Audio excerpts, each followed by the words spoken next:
Honestly, these tips definitely helped me approach Instagram in a completely different way, in a more productive way. So really helped me back in the early days. Welcome back, YouTube, to another video, another week. But before we jump into things, I just really want to quickly talk about something that I recently launched. With iOS 14 now out, you can do custom icons on your home screen. So I've launched an iOS 14 icon pack.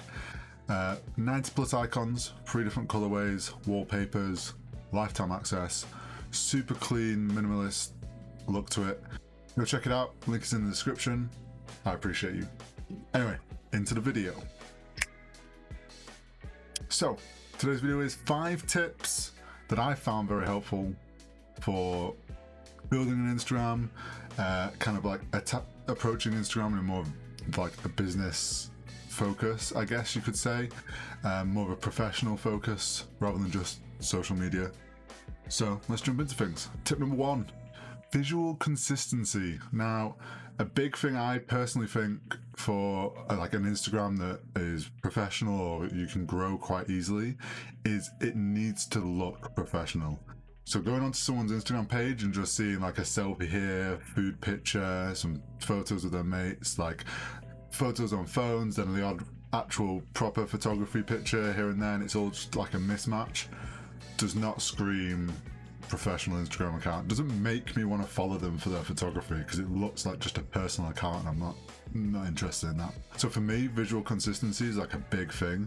And this doesn't mean that you have to do like, oh, I only take pictures of flowers now, or I only take pictures I only do pictures of coffee or specific food. Like, it doesn't have to be a specific thing. You can find a theme. So you could have a theme of food photography, but then obviously you can experiment with that and do all sorts of things, but the theme and like it visually looks consistent because it's all pictures of food in different ways. Same can go with like, you could just have a style of your photography, like you might do flat lay photography.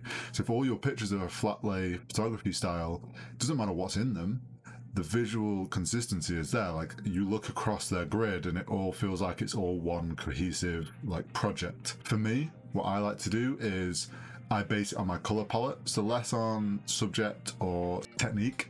Mine's based around color palette. I also shift my color palette with the seasons. That's kind of how I want to do things and how I have been doing things recently. So for me now it's autumn. So yes, I switched up my color palette, but now my color palette has been this autumn color palette for several posts. And when you look on my grid, it all kind of like all works together as one piece of work, as like a giant project.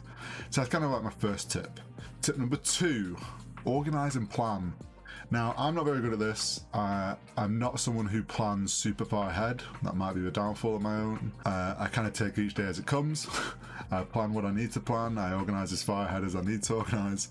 And sometimes it bites me in the ass. With Instagram, especially if you're like me, and a lot of your posts might come from like 1 week of a photo shoot, or if you've gone somewhere, or it's like a full day's worth of photos or something, and you've got a lot to work with. It's good to at least sort of plan ahead how you want to post them, and how it's going to like look as a grid. The photo on its own might look great, but if someone goes to your profile and they just see 3 to 6 pictures of a fern in a row, like it's kind of just a bit boring, and it might not make them scroll through your profile and look at your other work. And organizing and planning comes down to basically just being aware of what you're posting and how it all looks again collectively on your profile, because at the end of the day, if someone clicks on your profile, you want them to stay on there, and it's trying to grab people's attention. And if all the pictures look identical, they're going to be like, I don't need to see many more of these, or they're not going to stick around for very long. Whereas if it's different photos but they all visually look the same, going back to our first point, like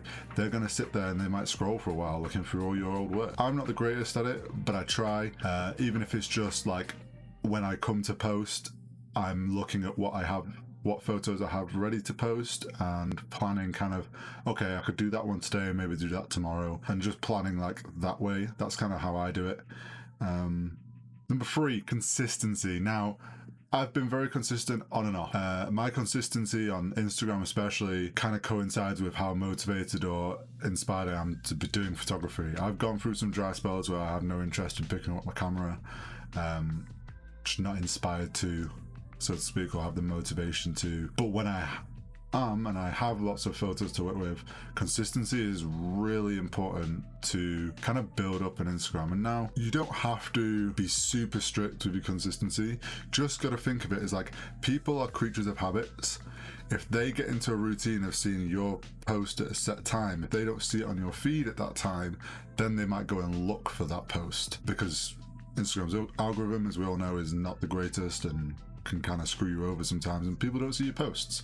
So if you're very consistent in when you post or what day you post, if you're only posting like once a week or if you're posting daily, whatever it is, if you build up that consistency, people start to learn the pattern. People learn patterns very quickly. They see patterns very quickly. When they don't see your post in a feed or something, they might go look for it.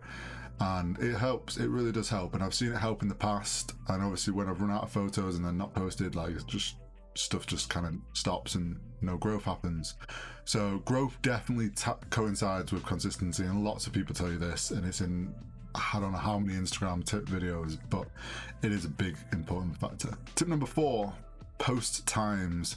Now this kind of ties in with consistency and being consistent. I sort of mentioned it just before, but whether you post daily, weekly, whatever it is, if you really want to like dive into it more, which I sort of have and haven't, learning when's the best time to post for the best chance of interactions, especially with Instagram's algorithm. Now, for those of you who don't know, Instagram's algorithm doesn't favor you. It doesn't at all. They will send out your post to a certain percentage of your followers. If they interact with it, like it, comment on it, whatever, they then spread it out to more of your followers, to the point where then it goes on to discovery and all that if it's had enough interaction. So they drip feed it. So obviously people that are trying to grow their Instagram, they want to learn the times where people are most active on the app. And it's kind of obvious. Like, you can go and do some research, you can look into it, but it actually just takes a bit of common sense and a bit of like just being aware of how people use social media. If you think to when you post, or like when you browse social media yourself, let's be honest, a lot of people, while they're having breakfast in the morning or on their commute to work, on their lunch breaks, on their commute home, in the evenings when they're just chilling out, and then right before bed. Depending where you are in the world, I'm here in the UK, I choose, or that my choice is to go evening, because I know that evening time here will hit around midday in the US as well. So I'm trying to hit 2 areas in the world, 2 kind of prime times, just to broaden my chances of my post being seen. So I aim between 8 and 9 p.m. Now, post times is great. Don't be strict on it. Like, it's a great thing to consider, but don't overthink it to the point where, like, okay, you're like, I'm going to post at 8 p.m, but then you miss 8 p.m, so then you freak out, you're like, well, I can't post now, or, oh no, I'm going to post late, it's not going to do. Like, if you start overthinking it like that, terrible idea. Just have it in mind. If you don't post at the right time, it's not the end of the world. Like, if I aim for 8 to 9, sometimes I forget I'm busy doing something, I look and I'm like, oh, it's 9:45 now. Well, I'll just post now, it's fine. Because I want a daily post, but I'm not too fussed. Like, my consistency is there if I post daily. My time can be a little bit inconsistent, which isn't terrible. At the end of the day, I'm posting, which is what I want to do. And that brings me into the last point number 5, which is just post. A lot of people come to these videos and expect like tips that are going to change their entire like Instagram and social media, and they're going to blow up and be influencers.